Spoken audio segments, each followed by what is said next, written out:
बघा मित्रांनो, आपल्या शाळेमध्ये इतर इयत्तेमध्ये विद्यार्थी आला असेल तर बऱ्याच जणांनी मागणी केली आहे की ते विद्यार्थी कशा पद्धतीने आपल्या शाळेत घ्यायचे. तर तुम्हाला इथे आहे ना बघा, स्टुडंट मूवमेंट अँड प्रोग्रेशन हा ऑप्शन दिसतोय, त्याला क्लिक करा. त्याला क्लिक केल्याच्या नंतर इथे इम्पोर्ट मॉड्यूल आहे. इम्पोर्ट मॉड्यूलमध्ये जा. इम्पोर्ट मॉड्यूलमध्ये गेल्याच्या नंतर बघा, एकतर तुमच्या स्वतःच्या राज्यातून आला असेल तर विदिन स्टेट, बाहेरच्या राज्यातून आला असेल तर आउटसाइड स्टेट. ठीक आहे. तर तुम्हाला काय करायचं आहे, इथे समजा आपण आपल्या स्टेटमधलं बघू. इथे गो म्हणा.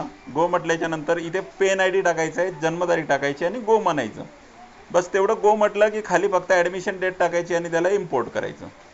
आता याच्यामध्ये बघा, स्टुडंट पेन आय डी जर तुम्हाला मिळाला नाही तर तुम्हाला इथे गेट पेन अँड DOB याला क्लिक करायचं आहे. त्याला क्लिक केल्याच्या नंतर या ठिकाणी तुम्हाला आधार नंबर टाकायचा.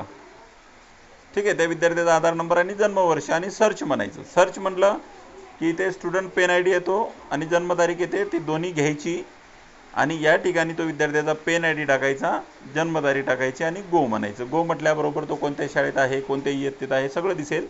एकदम खाली आल्याच्या नंतर त्याची फक्त ॲडमिशन डेट टाका आणि इम्पोर्ट म्हणा.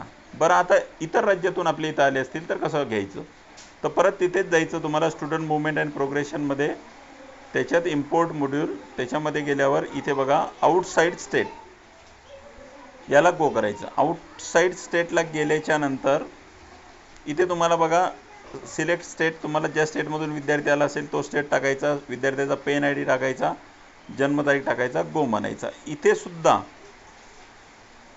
सुद्धा मित्रांनो, तुम्हाला जर पेन आय डी माहीत नसेल, इतर राज्यातलं तर डेफिनेटली आपल्याला माहीत नसतेच, म्हणून काय करायचं माहिती आहे का, इथे बघा गेट पेन अँड DOB याला क्लिक करायचं. गेट पेन अँड DOB त्याला गेल्याच्या नंतर इथे बघा स्टेट निवडायचं, कोणत्या स्टेटमधला तो विद्यार्थी आहे तो स्टेट निवडायचा, आधार नंबर टाकायचा आणि जन्मवर्ष टाकायचं आणि सर्च करायचं. सर्च केलं की या ठिकाणी खाली स्टुडंटचा पेन आय डी येतो आणि जन्मतारीख येते आणि मग तीच जन्मतारीख आणि पेन आय डी घ्यायचा. परमनंट एज्युकेशन नंबर तो इथे टाकायचा, इथे जन्मतारीख टाकायची, गो म्हणायचं, विद्यार्थ्याची डिटेल येते.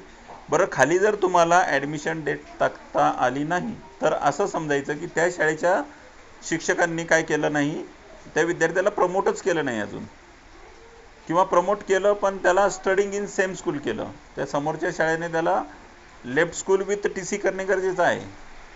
जर ते लेफ्ट स्कूल विथ TC नाही केलं तर तुम्हाला इथे इम्पोर्टला विद्यार्थी दिसणार नाही आहे. तर हा व्हिडिओसुद्धा आवडला असेल तर लाईक करा, शेअर करा. मित्रांनो, तुम्ही सबस्क्राईब करत नाही, खूप कमी सबस्क्रायबर आहेत, तर सबस्क्राईब वाढवा आणि इतरांना हा व्हिडिओ शेअर करा.